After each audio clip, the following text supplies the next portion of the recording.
जय हिंद दोस्तों, ये ओपी राजभर जी हैं। इस वक्त दोस्तों इनके बयान ही निकलकर सामने उत्तर प्रदेश की राजनीति में सिर्फ दिखाई पड़ रहे हैं।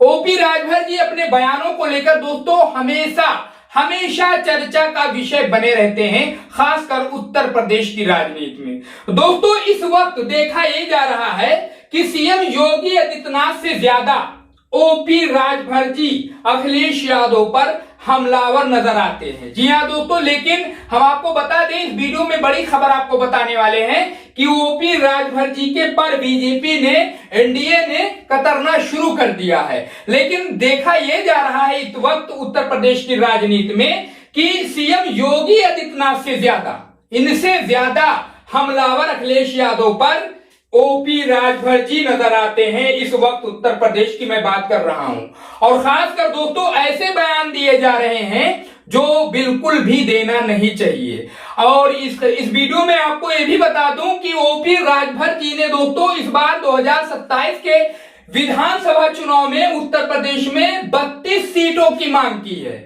जी हाँ, जो मीडिया खबरों में, सोशल मीडिया खबरों में और सूत्रों के हवाले से खबरें मिल रही हैं दोस्तों, इस खबर की मैं पुष्टि नहीं कर रहा हूं, लेकिन दोस्तों हम आपको बता दें कि ओपी राजभर जी इस बार उत्तर प्रदेश में 32 सीटों पर चुनाव लड़ने की बात कर रहे हैं। वहीं हम आपको बता दें कि इन्होंने एक सीट पर अपने प्रत्याशी को भी जो है उसका नाम भी घोषित कर दिया है। चुनावी मैदान में जो है उसको उतारने की तैयारी जिस प्रत्याशी को ये कर रहे हैं 2027 में, उसका जो है ऐलान भी कर दिया है। इसकी वजह से दोस्तों एनडीए बीजेपी के कार्यकर्ताओं ने वहां से जो है ओपी राजभर के खिलाफ एक चिट्ठी लिखा है, जिसमें दोस्तों उसमें कहा गया है कि ना तो किसी से बात किया गया है, ना ही गठबंधन के किन्हीं लोगों से बात किया गया है, और राजभर जी ने अपने प्रत्याशी का ऐलान कर दिया है। जी हाँ, लोकसभा चुनाव में आपने देखा होगा कि एनडीए बीजेपी के तरफ से घोषित लोकसभा सीट पर कितनी बुरी तरीके से ओपी राजभर जी के पार्टी की हार हुई थी, या यूं कह लिया जाए इनके बेटे की हार हुई थी। किसी भी घोषी के किसी भी विधानसभा में ये ओपी राजभर जी की पार्टी लीड नहीं कर पाई थी।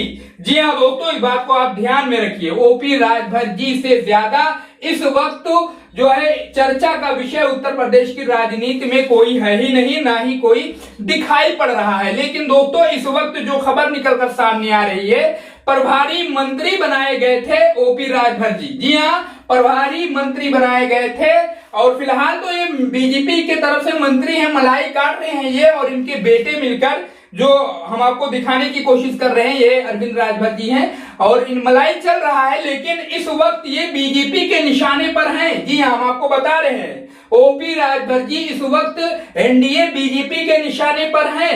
और आपने देखा होगा कि जब 2017 के विधानसभा चुनाव में मोदी लहर में उत्तर प्रदेश का चुनाव हुआ था, उस वक्त एनडीए बीजेपी को सबसे ज्यादा जो है राजभर जी की जरूरत थी। उस वक्त 2017 के विधानसभा चुनाव में एनडीए बीजेपी ने ओपी राजभर को सिर्फ 8 सीटें दी थी। ओपी राजभर जी 2017 के विधानसभा चुनाव में 8 सीटों पर चुनाव लड़े थे, जिसमें से इनको 4 सीटों पर सफलता मिली थी। लेकिन दोस्तों 2022 के विधानसभा चुनाव में 2017 का जो है कार्यकाल जब खत्म होने को आया, तो ये ओपी राजभर जी ऐसे बयान देने लगे, खासकर योगी आदित्यनाथ को लेकर। आपने सुना होगा, वो बातें मैं कैमरे के सामने नहीं कह सकता, लेकिन दोस्तों आपने सुना होगा सोशल मीडिया पर बहुत सारी क्लिप और बहुत सारे वीडियो मौजूद हैं, जिसमें दोस्तों ओपी राजभर जी सीएम योगी आदित्यनाथ से लेकर प्रधानमंत्री नरेंद्र मोदी, उसके अलावा अमित शाह तक, जो बीजेपी के चाणक्य हैं, फिलहाल ये गृह मंत्री हैं, इनको ऐसी बातें इन्होंने कही थी। उसके बाद में इन्होंने पलटी मारकर अखिलेश यादव के साथ में चुनाव लड़ा था 2022 विधानसभा चुनाव उत्तर प्रदेश में, ये दोस्तों आप जानते हैं। लेकिन फिर से जब इनके मन की मुराद पूरी नहीं हुई, अखिलेश यादव समाजवादी पार्टी जो है जीत उत्तर प्रदेश में दर्ज नहीं कर सकी, तो इन्होंने देखा कि मौका ठीक नहीं है, यहां पर कुछ मिलने वाला नहीं है, और तुरंत इन्होंने पलटी मारी और एनडीए बीजेपी के साथ में चले गए। और फिलहाल जिसके लिए गए थे वो इनको मिल रहा है, मंत्री जी भी बने हुए हैं। लेकिन दोस्तों इस बार 2027 के विधानसभा चुनाव में जिस तरीके से ओपी राजभर अखिलेश यादव पर हमलावर है सीएम योगी आदित्यनाथ, उस तरीके से हमलावर नहीं है, ना ही उस तरीके से वो बातें करते हुए नजर आ रहे। लेकिन सबसे ज्यादा जो बातें हो रही है ओपी राजभर जी के तरफ से हो रही है डेली। ऐसा नहीं है कि कोई दिन अतर जाए, वो यादवों के खिलाफ हो, मुस्लिमों के खिलाफ हो, उसके अलावा अखिलेश यादव के खिलाफ हो, कोई ना कोई बात ओपी राजभर जी करते रहते हैं। डेली इनकी कुछ ना कुछ खबरें निकलकर सामने आती रहती हैं। लेकिन दोस्तों कहा यह जा रहा है कि 2027 में जो खबरें निकलकर सामने आ रही है दोस्तों, उसके हवाले से मैं बता रहा हूं आपको कि कहा यह जा रहा है कि 2027 में एनडीए बीजेपी इनके पर कतरने की तैयारी कर रही है।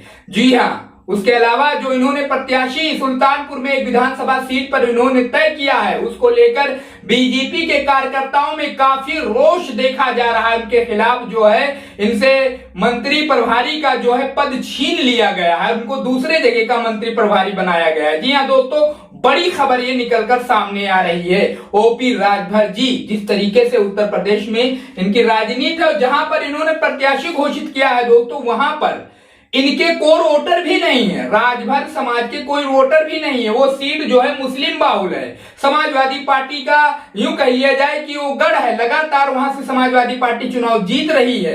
पिछली मर्तबा वहां बहुत ही कम मार्जिन से चुनाव जीती थी समाजवादी पार्टी, लेकिन जो दूसरे नंबर पर थे वो दोस्तों अब समाजवादी पार्टी के साथ में आ गए हैं। तो वहां पर इनका कोई नामो निशान नहीं है और इसीलिए एनडीए बीजेपी के कार्यकर्ताओं ने इनके खिलाफ जो है अपना जो सिस्टम है, जो लिखित में कार्रवाई होनी चाहिए वो कर दिया है।